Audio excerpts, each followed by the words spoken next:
dear students, hope you all are fine. Today for class 12th, my topic is important terms related to a cell. एक cell क्या होती है और उससे related कुछ important terms. Before studying cell in detail, we must know few important terms which are related to a cell. तो सबसे पहले हम बात करेंगे, अगर मैं बताऊंगा पहले सेल क्या होती है, थोड़ा सा हम इसके बारे में इसकी डेफिनेशन पढ़ते हैं. तो सेल एक्चुअली क्या होती है मैं डिफाइन करूंगा. It is a device which provides the necessary potential difference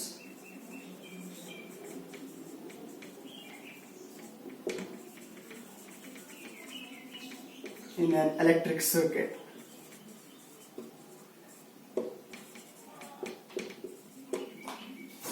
in order to maintain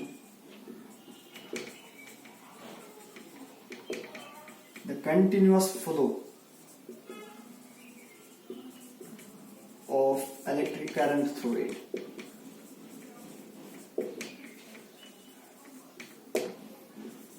usually जब हम सेल को डिनोट करते हैं कैसे करते हैं, एक टर्मिनल हम बढ़ा देते हैं और एक छोटा terminal, this is positive terminal and this is negative terminal. जब भी हम एक सेल को कंबाइन करते हैं किसी भी इलेक्ट्रिक सर्किट में, तो उसका एक्चुअली रीजन क्या होता है, जो सेल होती है वो उसका काम क्या होता है, वो हमेशा प्रोवाइड करता है पोटेंशियल डिफरेंस. हमने इससे पहले पढ़ा है what do mean by potential difference. और पोटेंशियल डिफरेंस जब होगा तब ही पॉसिबल है करंट फ्लो करता है from one terminal to another terminal. तो उस पोटेंशियल डिफरेंस को प्रोवाइड करने के लिए जो डिवाइस होती है that is known as a cell. तो सेल को हम ज्यादा डिटेल में नहीं पढ़ेंगे क्योंकि उसके बाद हमें पढ़ना है सेल के बारे में. तो एक्चुअली इस सेल से रिलेटेड कुछ इंपॉर्टेंट टर्म्स होती है जिनको हम स्टडी करेंगे. Number first term is what do you mean by EMF. Number first is electromotive force. Electromotive force और शॉर्ट में इसको हम बोलते हैं ईएमएफ. यूजुअली स्टूडेंट्स क्या होते हैं, कंफ्यूज हो जाते हैं between EMF and potential difference. तो ईएमएफ का मतलब क्या होता है, इसको डिफाइन करेंगे.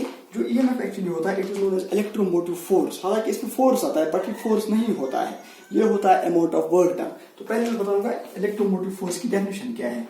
जब एक सर्किट में जब भी पोटेंशियल डिफरेंस जो हम देते हैं, जब करंट फ्लो नहीं करता है एक सर्किट में, तब पोटेंशियल डिफरेंस का वैल्यू जो होता है दैट इज मैक्सिमम. तो उस मैक्सिमम वैल्यू को हम नाम देते हैं electromotive force. Means it is the potential difference of, इसको हम डिफाइन कर सकते हैं, it is the potential difference of an electric circuit when no current flows through the circuit. और we can define it as EMF of a cell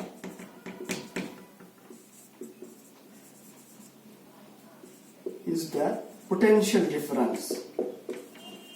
Potential difference ही होता है, but कब होता है ये, जब when no current flows through the circuit. Means जो circuit होगा it should be an open circuit. Open circuit में हमेशा क्या होता है, करंट फ्लो नहीं करता है.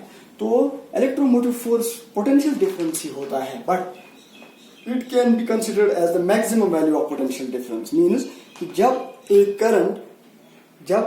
सर्किट में इलेक्ट्रिक करंट फ्लो नहीं करता है, उस वक्त जो पोटेंशियल डिफरेंस का वैल्यू होता है इट इज मैक्सिमम, और उसी को हम नाम देते हैं इलेक्ट्रोमोटिव फोर्स. और नंबर सेकंड, क्योंकि हमारे पास जो सेल होती है उसमें दो इलेक्ट्रोड्स होते हैं, as you know, one is positive and one is negative, और उसकी वजह से पोटेंशियल डिफरेंस जनरेट होती है. तो हम पोटेंशियल डिफरेंस की जब बात करते हैं वी डिफाइन इट एज, हमने इससे पहले भी इलेक्ट्रोस्टैटिक्स में पढ़ा है पोटेंशियल डिफरेंस क्या होता है. It is the amount of work done in carrying और in bringing a unit positive or a unit charge from one terminal to another terminal.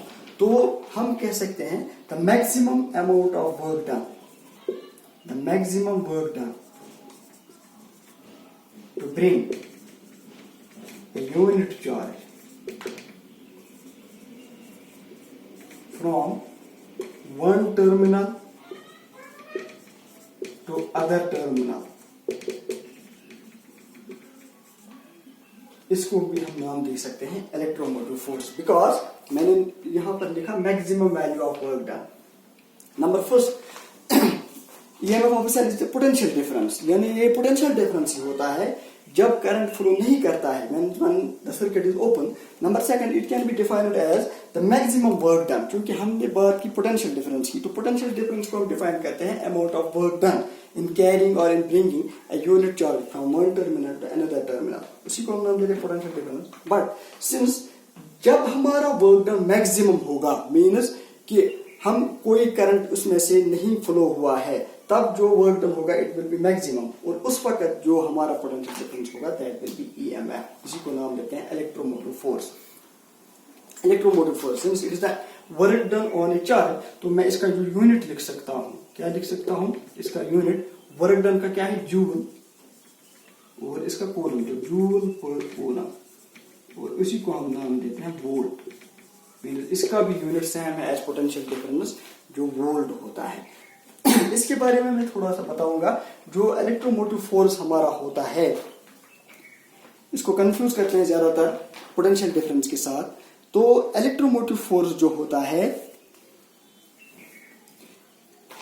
It is not a force, पहली बात, it is not a force,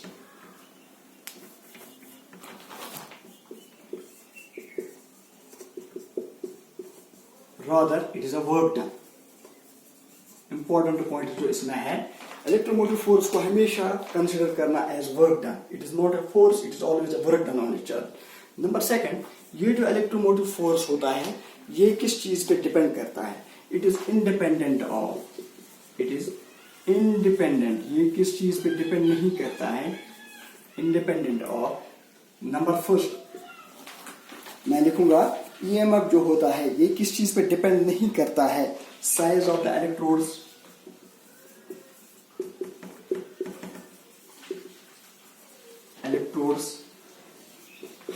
number second the distance between the electrodes, distance between the electrodes, and number third the quantity of electrolyte, quantity of electrolyte used in the cell. जो electrolyte होता है ये आपको पता ही है, ये chemical solution होता है जो सेल में होता है, जो हेल्प हमें करता है इलेक्ट्रिक करंट को फ्लो करने के लिए। तो जो ईएमएफ होता है it does not depend on, number first size of electrodes, electrode कितने बड़े हैं या छोटे हैं उन पे डिपेंड नहीं करता है। Number second distance between the electrodes, कितने दूर है इलेक्ट्रोड्स एक दूसरे से, पॉजिटिव एंड नेगेटिव टर्मिनल जो होते हैं तो उन पे भी डिपेंड नहीं करता है। Number third quantity of electrolyte, जो इलेक्ट्रोलाइट होता है उसकी क्वांटिटी कितनी है उस पे भी डिपेंड नहीं करता है। It is some important points about electromotive force. Remember it is not a force, it is a work done. Number second term जो आती है हमारे पास अबाउट सेल, जो आपने पढ़ा है, it is the terminal potential difference. थोड़ा सा मैं बताऊंगा, B part, terminal potential difference, क्योंकि जब आपको ये चीजें पता होगी तभी आप इजीली फिर पढ़ सकते हो सेल क्या होती है और उसमें डिफरेंट फिनोमेनन्स क्या होते हैं। टर्मिनल पोटेंशियल डिफरेंस वही है जो आपने पढ़ा है, it is the potential difference between two electrodes of a cell. मैं लिखूंगा potential difference between two electrodes of a cell in a closed circuit में लिखूंगा, means when some current is drawn। उसमें EMF में करंट नहीं होना चाहिए, और इसमें जब करंट कुछ फ्लो करता है उस वक्त जो पोटेंशियल डिफरेंस होते हैं उसको हम नाम देते हैं terminal potential difference, when some current is drawn out of the cell, out from it, इसको हम नाम देते हैं पोटेंशियल डिफरेंस। इसके बारे में हमने पढ़ा है, ये वही है, और पोटेंशियल डिफरेंस ये रीजन होता है करंट को फ्लो करने के लिए। इसका जो यूनिट है it is volt. Number third जो हमारे पास है known as internal resistance, internal resistance of the cell.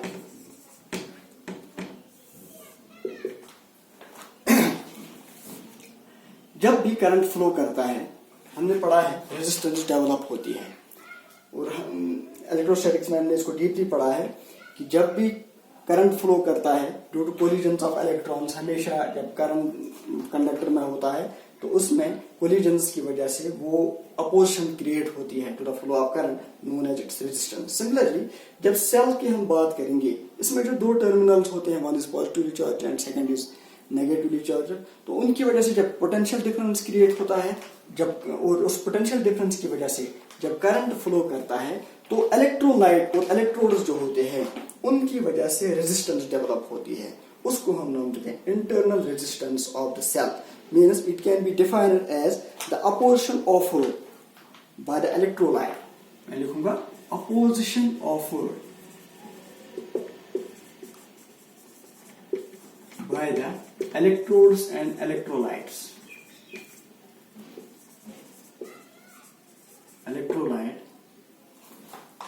to the flow of current,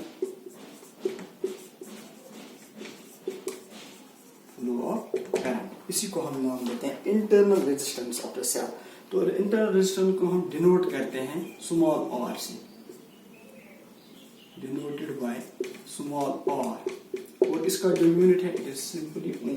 basically resistance ही है, लेकिन जब क्योंकि सेल के अंदर डेवलप होती है इलेक्ट्रोलाइट और इलेक्ट्रोड्स की वजह से, तो इसी को हम नाम देते हैं internal resistance of the cell. इसके लिए इंपॉर्टेंट पॉइंट्स है जो इंटरनल रेजिस्टेंस होती है। Internal resistance of a cell increases with the passage of time and usage of the cell. It increases with the passage of time and usage. जितना ज्यादा आप use करोगे सेल्स को और जितना टाइम ज्यादा होगा, उसकी वजह से इंटरनल रेजिस्टेंस ज्यादा डेवलप होती है। Number second, it increases with the decrease in temperature. अगर टेम्परेचर कम होगा तो उसकी वजह से जो इंटरनल रेजिस्टेंस होती है वो डिक्रीज होती है। एक सेल में अगर हम एक सेल को ड्रॉ करेंगे जिसका EMF E होगा, कैपिटल E, EMF E, और इंटरनल रेजिस्टेंस और, इसको हम कैसे लिख सकते हैं, कैसे ड्रॉ कर सकते हैं, ये मैं थोड़ा सा बताऊंगा आपको। ये यहाँ पर एक टर्मिनल है, this is E, the EMF of the cell, और यहाँ पर रेजिस्टेंस और internal resistance of the cell.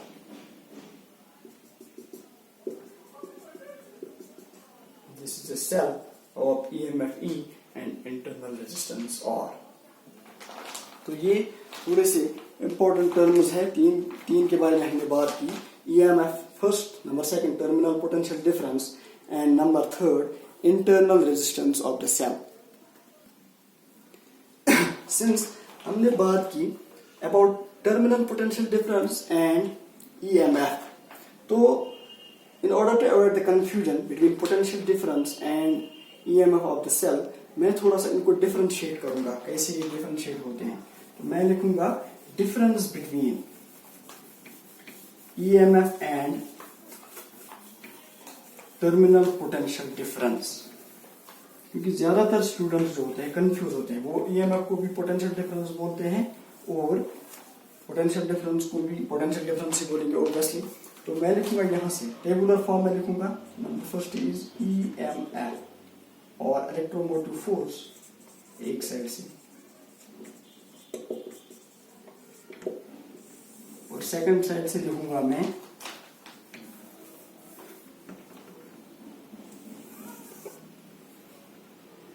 Terminal potential difference.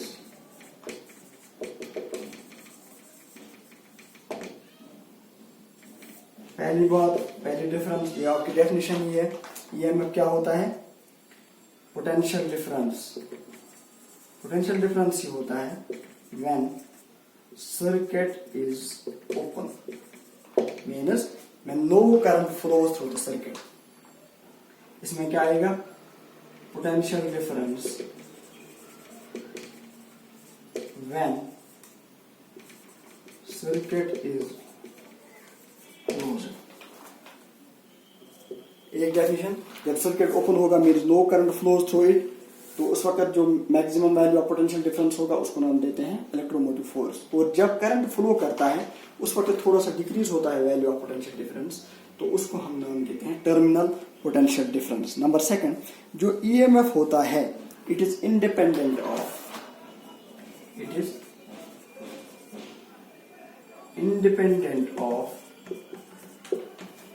the resistance offered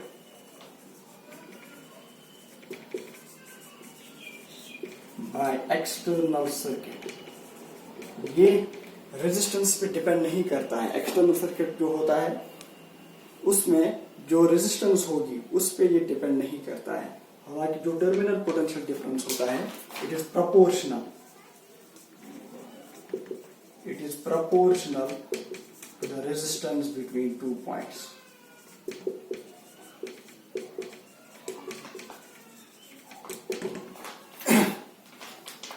second difference क्या है, जो ईएमएफ होता है it is independent of the resistance offered by the external circuit. External circuit में हमारे पास कितनी रेजिस्टेंस ऑफर होती है एक करंट को, तो उस पर ये डिपेंड नहीं करता है। हालांकि जो टर्मिनल पोटेंशियल डिफरेंस होता है it is proportional to the resistance between the two points. Number third में लिखूंगा, जो ईएमएफ होता है it is greater than the terminal potential difference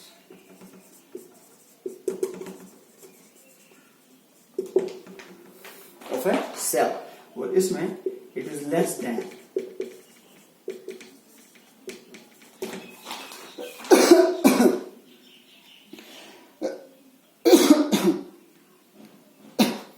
the EMF of a cell।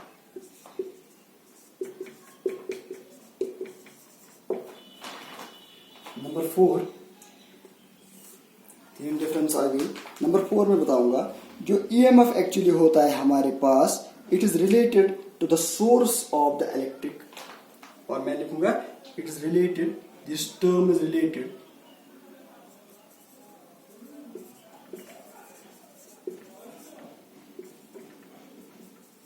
to the source of electric current, to the source of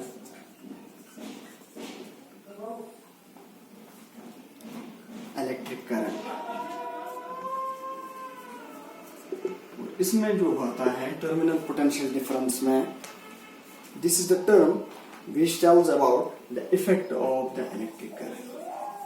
It gives a measurement of effect of the electric current। These are some differences between electromotive force and terminal potential difference। I hope you all have understand. Thank you.